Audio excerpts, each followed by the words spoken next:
Hello, a very welcome to textbook platform. This is Priyanka, your educator. और आज हमारे साथ हैं बीपीएससी ट्री 3.0 में जिन्होंने क्वालिफाई किया ऋषु रंजन जी, जिन्होंने 1 to 5 पीआरटी एग्जाम क्वालिफाई किया है. टोटल इनके 82 मार्क्स बने हैं.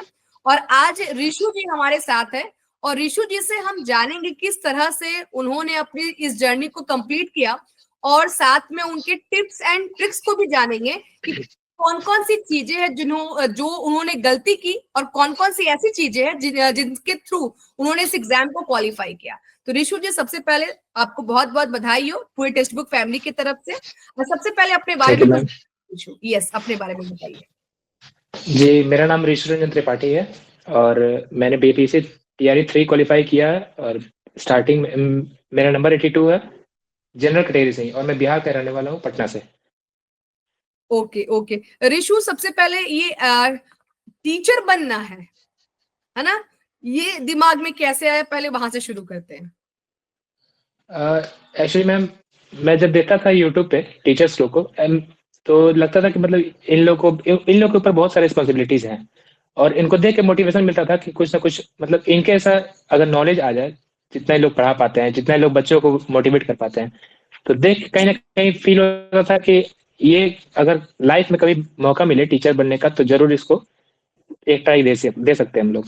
और फिर हमारा लक अच्छा था कि बीपीएससी एग्जाम कंडक्ट कराने लगे और हम उस स्लॉट में मेरे टाइम पे मैंने कैच कर लिया इस एग्जाम को. स्टार्टिंग तो मैंने बीपीएससी टीआरई 1 से किया था, लेकिन फाइनली सिलेक्शन मेरा बीपीएससी टीआरई 3 में हो पाया है. अभी आपका क्वालिफिकेशन क्या है? मैम, मैंने 12th और ग्रेजुएशन में अभी कर रहा हूँ और 12th और डीएलएड है मेरी. अच्छा, अभी आपका ग्रेजुएशन चल ही रहा है? जी मैम. चलिए, बहुत बढ़िया बात है. जॉब, एजुकेशन से पहले आपके हाथ में जॉब आ गया, और क्या चाहिए. बहुत अच्छी बात है. कैसे आपने 3.1 से शुरू की, तो लेकिन रिजल्ट हुआ 3.0 में, कैसे रिजल्ट हुआ 1.0 में? क्यों नहीं हुआ रिजल्ट, कहाँ गलती रह गई? मैम, मैंने टीआरई 1 में मेरे पास मतलब एक गाइडेंस नहीं था, प्रॉपर गाइडेंस मेरे पास नहीं था कि मैं क्या करूं और कहाँ किससे पूछूं कि एक्चुअली किस तरह का एग्जाम में पैटर्न क्या है, सिलेबस क्या है, क्योंकि बीपीएससी अपने सिलेबस को डिक्लेयर नहीं कर पाता. वो लोग ट्राई करते हैं कि जो भी हो वो. तो लेकिन फिर टीआरई 1 में मैंने ट्राई किया कि खुद से ये कभी कुछ कहीं का यूट्यूब का चैनल खोल लिए, कहीं कहीं जाके देख लिए, तो प्रॉपर गाइडेंस मेरे पास था नहीं. कोई टॉपिक कहीं से पढ़ लिए, कोई टॉपिक कहीं से, तो उसके वजह से मेरा 66 नंबर बने और जनरल में मैं 1 नंबर से रह गया. और उसके बाद थोड़ा डिमोटिवेट हो गया था कि अब मेरे पास कुछ ऑप्शन बचते नहीं है, क्योंकि टीआरई 2 में तो सीट्स था नहीं 1 to 5 में. तो फिर लेकिन मेरे फ्रेंड सर्कल जो कि टीआरई 1 में सिलेक्ट हुए हैं, वो लोग बोले कि सुपर कोचिंग टेक्स्ट बुक है जहाँ पे वो लोग क्लासेस करते थे और वहाँ पे राज राणा सर अच्छा पढ़ाते हैं, तो आप जाके एक बार ट्राई कर सकते हो. तो यूट्यूब पे मैंने स्टार्टिंग में सर्च किया था टेक्स्ट बुक, तो अच्छा लगा. स्टार्टिंग में मैंने क्लासेस जो किए वो अच्छे लगे थे. फिर धीरे धीरे कंटिन्यू करना स्टार्ट किया और स्टार्टिंग में मेरे स्कोर्स कुछ खास अच्छे नहीं थे, नॉर्मल बहुत डिसेंट एवरेज से नंबर आते थे. डिमोटिवेटेड स्टार्टिंग में रहता था, लेकिन वो जो सर बोलते हैं कि सुपर स्टूडेंट है आप लोग के ऊपर सब कुछ जिम्मेदारी है, आप लोग कर सकते हो, तो लगता था कि आप कुछ कर सकते हो तो ठीक है मैं कर सकता हूँ, आप बस गाइड करते हो और हमारा तो होता ही है. फिर नोटिफिकेशन जब आया तो उस टाइम तक मेरी पढ़ाई ऑलमोस्ट क्लियर हो चुकी थी, क्योंकि ज्योग्राफी क्लासेस चल रहे थे, सर हमारे ज्योग्राफी क्लासेस कराए थे एनसीईआरटी से. फिर मैम का ज्वाइन कर लिए थे, रितिका मैम का. तो यूट्यूब से स्टार्टिंग में मैं बस यूट्यूब से प्रिपेयर करता था और कहीं से नहीं. क्लासेस नहीं मैंने लिया था क्योंकि उस टाइम पे क्लासेस प्राइसेस थोड़ा थे और प्रॉब्लम प्राइसेस नहीं थी. मैं बस ट्राई करना चाहता था कि अच्छे से पढ़ाई हो रहा है तो मैं ज्वाइन कर सकता हूँ. फिर कुछ टाइम में मुझे लगा कि हाँ अच्छा पढ़ाई हो रहा है, फिर मैंने क्लास ज्वाइन कर लिया और क्लासेस के साथ में ही मुझे पास मिल गया था इसका 1 साल का सब्सक्रिप्शन मिल गया था क्लास टेस्ट मॉक का. पास प्रो भी आपने परचेस किया था? हाँ, दोनों मैंने क्लासेस और मॉक्स दोनों लिए थे और उससे गाइडेंस बहुत अच्छा मिला मेरे को और बहुत ज्यादा हेल्प किए सर मोटिवेट करने में भी. सबसे बढ़िया चीज जो में लगा टेक्स्ट बुक के कोर्स में, सबसे बढ़िया चीज आपको क्या लगा जो आपको बहुत ज्यादा हेल्प किया? मैम, मेरा फोकस जो था क्या कि मतलब बाकी सब क्लासेस में जाते थे तो स्टार्टिंग में सर बोलते थे कि आप इस क्लास को ज्वाइन करो, इतना पेड बैचेज है. एक तो पहले रीजनेबल प्राइसेस थे यहाँ पे और बहुत सिलेक्टिव बच्चे थे जो पढ़ने वाले थे, वही मतलब एक होता है कि 50,000 60,000 लोग पढ़ रहे हैं और पढ़ने वाले कुछ है नहीं वैसे. लेकिन यहाँ पे था सिलेक्टिव स्टूडेंट्स थे और 2-3 फ्रेंड्स मेरे यहाँ से बने थे जो कि अच्छे पढ़ाई करने वाले थे. उन लोग से मेरे रेगुलर कॉन्टेक्ट भी होने लगे थे, बात होता था, और वो लोग अच्छा पढ़ाई करते थे। तो इससे मेरा एक ग्रुप सर्कल टाइप बन गया था, जो कि टेक्स्ट बुक से ही पढ़ाई होता था और वो लोग साथ में ही प्रिपरेशन किए मेरे। तो ये एक फ्रेंडली माहौल टाइप होता था, और सर भी बहुत अच्छे कोऑपरेट करते थे मेरे साथ, ट्राई करते थे कि जितना अच्छे से इंटरेक्ट कर सके मेरे से। तो ये चीज़ बहुत अच्छा लगा मेरे को, क्योंकि एक बॉन्ड बन गया था मैम मेरा सर से। चलिए, ये बॉन्ड स्टूडेंट्स और सर के बीच में, टीचर और बच्चे के बीच में जब बॉन्ड बन जाता है ना, तो इंटरेस्ट ऑटोमेटिक डेवलप हो जाता है। फिर वो 4 घंटे, 6 घंटे, 8 घंटे फिर समझ ही नहीं आता कि कब कितना पढ़ लिए। सही बात है मैम, क्योंकि मैंने जब स्टार्टिंग किया था तो 1 घंटे 2 घंटे बाद कंसंट्रेशन लैग कर जाता था, क्योंकि स्टार्टिंग में उतना पढ़ने मन करता नहीं था। लेकिन हाँ, जब मोटिवेशन कहीं से मिलने लगता है कि आप बन सकते हो, आप कुछ कर सकते हो, तो फिर लगता है अंदर से कि हाँ सर जब बोल रहे हैं तो हो सकता है, क्यों नहीं हो सकता है। और ये टेक्स्ट वैसे ही मैंने। जी हाँ मैम बोलो। जी, आप कितने घंटे पढ़ते थे ऋषु? मैम जब मैं TRE 1 में स्टार्टिंग किया था, उस टाइम पे मेरा पढ़ाई का एवरेज टाइमिंग था 4 to 5 आवर्स। लेकिन जब मतलब थोड़ा बहुत कंसंट्रेशन बढ़ने लगा मेरा, फिर TRE 2 जब देखे कि अच्छा कर सकते हो उस टाइम के बाद, तो फिर अप्रोक्स 8 to 9 आवर्स मेरा पर डे का हो गया था कि इतना पढ़ना है। Very 8 hours good. मेरा कंफर्म था। आवर्स। और वही बस जब री एग्जाम जो कैंसिल हो गया था एग्जाम मार्च के टाइम पे, तो वो एग्जाम में मेरे नंबर और अच्छे बन रहे थे। उस टाइम पे तो मतलब सर इतना ज़्यादा मेरे को पढ़ा दिए थे कि लग रहा था कि अब तो कोई दिक्कत नहीं होगा। तो थोड़ा वहाँ पे डिमोटिवेशन आया था। कि पहले ही कॉन्फिडेंस पूरा आपके अंदर आ चुका था कि भाई एग्जाम में बस जी मैम, बैठने की देरी, क्रैक तो हम कर लेंगे, इतना मतलब कंप्लीट हो गया क्योंकि था। मैम जब ये वोटिंग हुआ था ना, मतलब इलेक्शन जो हुए थे, तो उस टाइम पे वो लोग नारा लगा रहे थे ना, कुछ 400 पार 400, हम लोग को मैम स्टार्टिंग में हम लोग नारा लगाए थे इस बार 100 पार 100 पार, क्योंकि हम लोग 100 पार करना था इस बार, 100 से ऊपर रखना था। तो हमारा मतलब सर भी बोलते थे कि आप छोटा मत सोचो, कम सोचोगे तो कम ही नंबर आएंगे, ज्यादा सोचो ज्यादा नंबर आएंगे। आप 100 के ऊपर रहोगे तो आपका जाहिर सी बात है उतना नंबर आ ही जाएगा। तो जब टेस्ट मॉक्स जब स्टार्ट किया था लगाना, तो 65 66 यही मेरे मॉक में नंबर आए थे। और जब स्टार्टिंग से जब 1 2 महीने हो गए, जब कंटिन्यू जब पढ़ाई स्टार्ट कर दिया मैंने, जब 6 घंटे 7 घंटे कंटिन्यू जब स्टार्ट हो गया मेरा, कॉन्फिडेंस लेवल भी बढ़ने लगा और नंबर भी इंक्रीज होने लगे। एग्जाम से 1 महीने पहले तक तो मेरा नंबर में 100 तक टच करने लगे थे। मॉक टेस्ट कैसे लगाते थे आप? क्या क्या क्या क्या स्ट्रेटेजी क्या थी मॉक लगाने की, और कितने मैम दिन में जैसे आप? मैंने स्टार्टिंग में तो मैम 2 घंटे से ऊपर ही लग जाते थे, मतलब टाइम पूरा कंज्यूम हो जाता था। और कहीं ना कहीं लैग करता था, क्योंकि हिमांशु सर से मैंने मैथ स्टार्ट किया था पढ़ना, जो थोड़ा सा वीकनेस था मेरे मैथ में, तो उसको मैंने स्टार्ट किया था हिमांशु सर से पढ़ना, तो वो भी वीकनेस पूरा खत्म हो गया था, कोई दिक्कत नहीं हुआ मेरे को वहां से। तो उससे क्या हुआ, मेरा टाइमिंग थोड़ा सा एफिशिएंसी बढ़ने लगा, टाइमिंग जितना जो लैग में 15 20 मिनट का एक्स्ट्रा टाइम मेरे को मिलने लगा, क्योंकि वो ऑटोमेटिक सॉल्व करने लगे कि स्मॉल बहुत ज्यादा छोटा प्रोसेस बताते हैं वो, कि आपको इतने देर में ये निकल जाएगा। जो सॉल्व आप करते हो बहुत लंबे लंबे प्रोसेस लगाते हो मैथ्स में, वो सब को करना नहीं है, बस ट्रिक्स अप्लाई करो और आंसर आपके सामने है। तो ये सुन के अच्छा लगा कि मैथ में मेरा डबल कॉन्फिडेंस हो गया, क्योंकि वहां से मेरे सिक्योर नंबर आने लगे। 15 क्वेश्चन से 15 में 14 15 क्वेश्चन मतलब एग्जैक्ट एक्यूरेसी से बनते थे मेरे।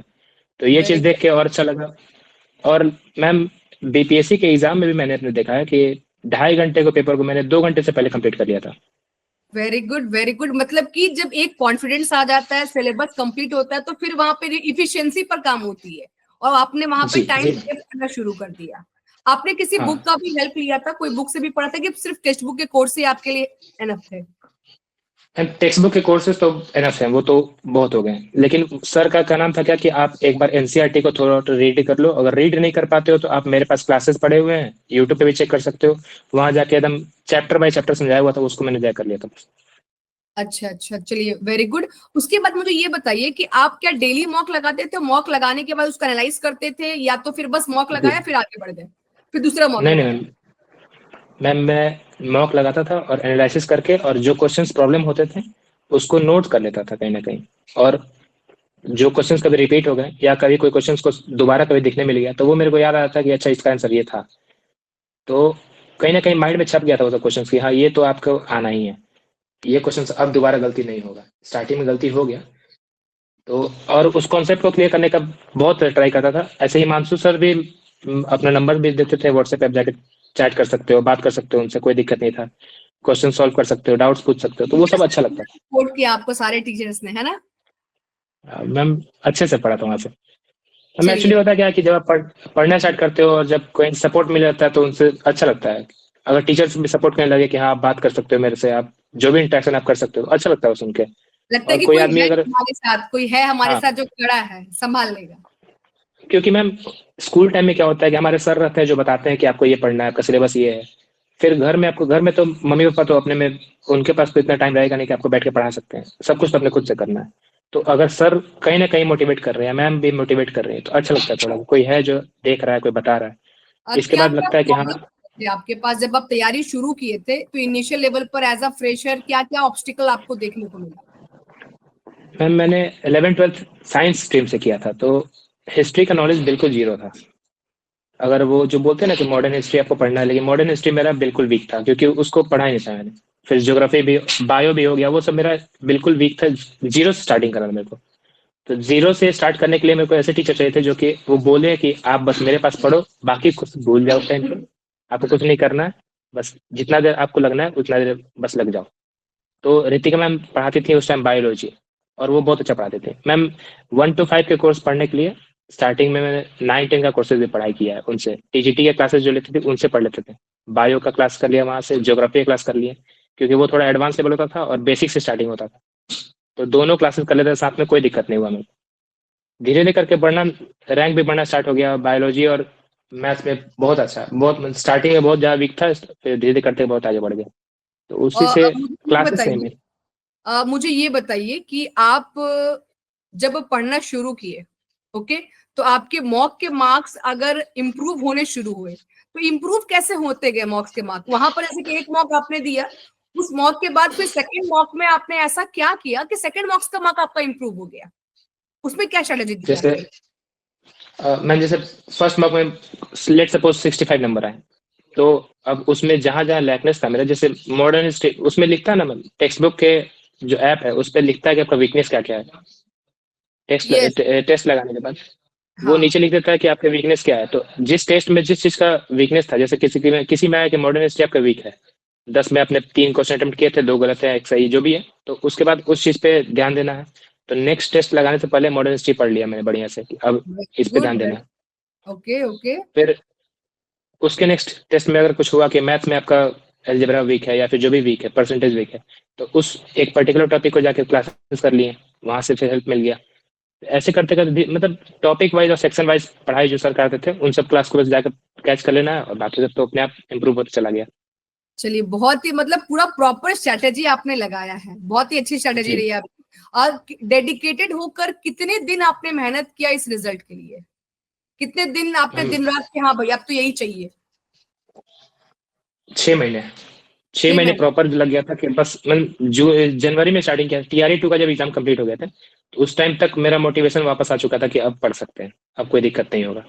वहां से स्टार्टिंग किए थे और फिर री एग्जाम्स भी हुए, कोई दिक्कत नहीं था। वहां से भी मेरा कंटिन्यूटी बना कर रखे थे, कहीं छोड़े नहीं थे कि अब रुकना नहीं है मतलब जब कि तक एग्जाम्स नहीं आते हैं। 6 महीने में कोई बच्चा जीरो से लेकर बीपीएससी ट्री तक का सफर पूरा कर सकता है?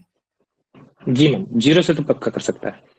बस डेडिकेशन होना चाहिए कि आप पढ़ सकते हो, आप 8 से 9 आवर्स पढ़ सकते हो, बीच में गैप नहीं। अगर कोई काम है भी तो उसको साइड कर दो, आपको बस पढ़ना है।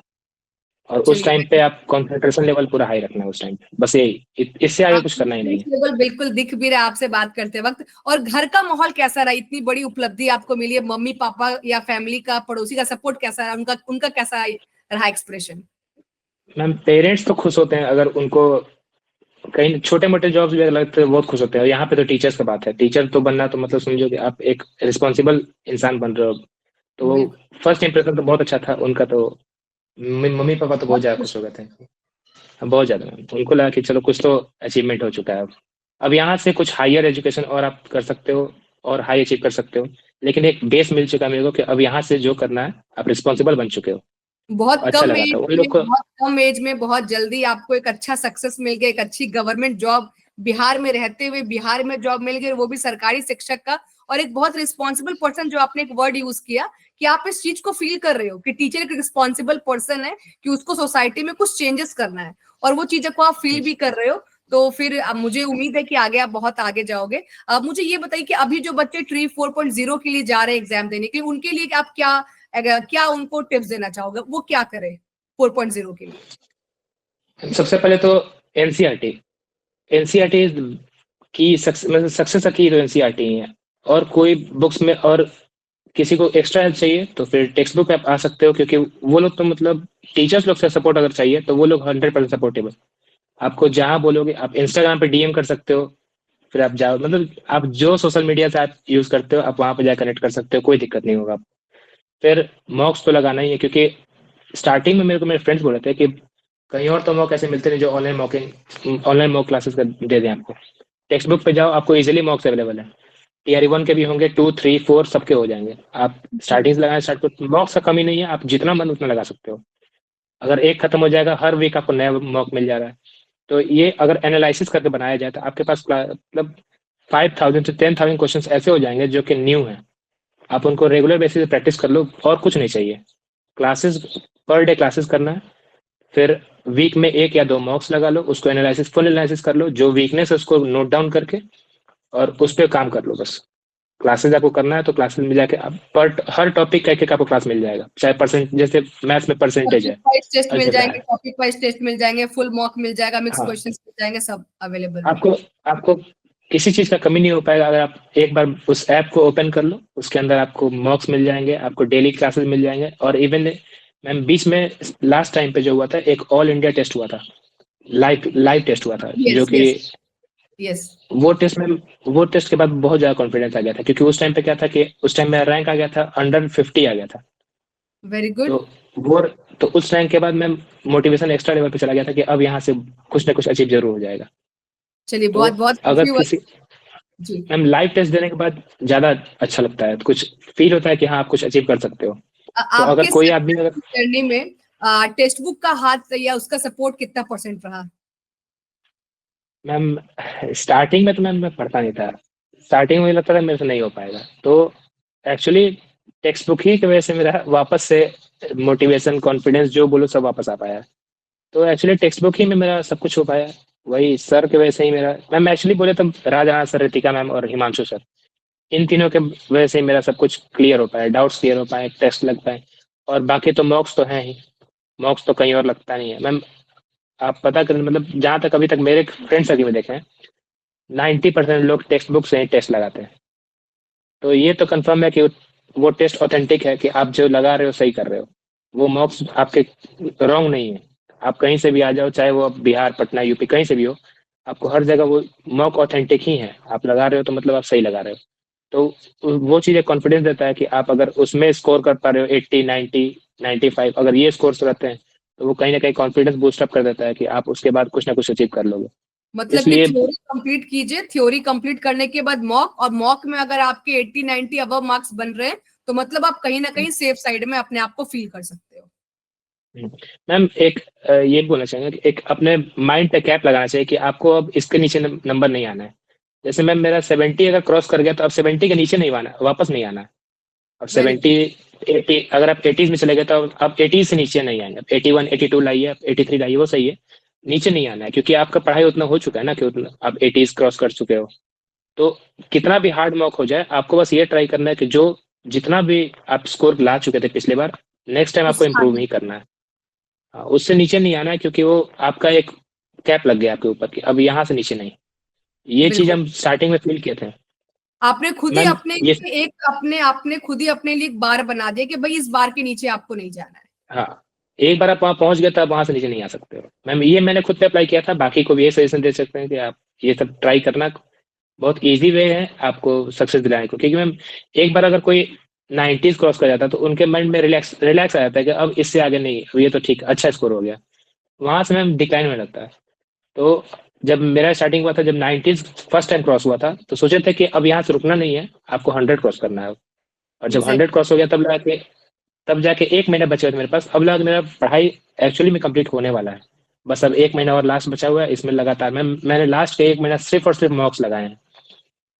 हर दूसरे दिन मॉक्स, आज मॉक लगाया, कल उसका एनालिसिस किया, पूरा फुल एनालिसिस, फिर नेक्स्ट डे फिर एक मॉक, फिर उसका एनालिसिस, और जो प्रॉब्लम्स आते थे उसका क्लासेस देख रहा था बस।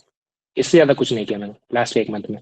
और डेडिकेटेड, हम जो जीके जीएस का जो पार्ट है, 40 to 50 क्वेश्चन जो उससे आते हैं, मेन उस पर फोकस करना और कुछ नहीं। क्योंकि एग्जाम्स में, बीपीएससी के एग्जाम्स में सिर्फ और सिर्फ जीके जीएस ही मायने रख रहा है आजकल। मैथ्स और साइंस तो ठीक है, वो तो मैंने है। आपका करवा दिया। हाँ वो रहा सर, मैं करवा दिया। चलिए और चलिए मैम बहुत ऋतिका मैम का भी सेम आता है मैम। सिर्फ ऐसा नहीं है कि वो सब लोग ने मैम मिलके मेरा कराया है, ऐसा कुछ नहीं है कि एक आदमी को क्रेडिट देना चाहिए, सारे लोग पे नहीं, क्रेडिट जाता है। बिल्कुल हाँ मैम, सब लोग। पूरी टेक्स्ट बुक की टीम और उसके मॉक ने काफी इंपॉर्टेंट रोल प्ले किया। और आपके सक्सेस में उम्मीद है कि आगे भी हम लोग साथ में इसी तरीके से बने रहेंगे। आगे आप फ्यूचर में जहां भी जाइए, टेक्स्ट बुक हमेशा आपके साथ है। और आज का सेशन हम लोग यहीं तक रखते हैं। एक बार फिर से ऋषु, आपको बहुत बहुत बधाई। और आपने कुछ जो टिप्स दिए हमारे आने वाले अपकमिंग टीचर्स के लिए, हमारे आने वाले अपकमिंग बच्चों के लिए, तो उसके लिए आई होप कि वो उनके लिए बेनिफिशियल होगा। और ऋषु रंजन जी, आज से आप बन गए ऋषु सर। ठीक है, तो sir bye bye, take super care. Student. हाँ, सुपर स्टूडेंट। चलिए, जी, okay, thank you thank so you much. Ma'am. Bye bye, take care.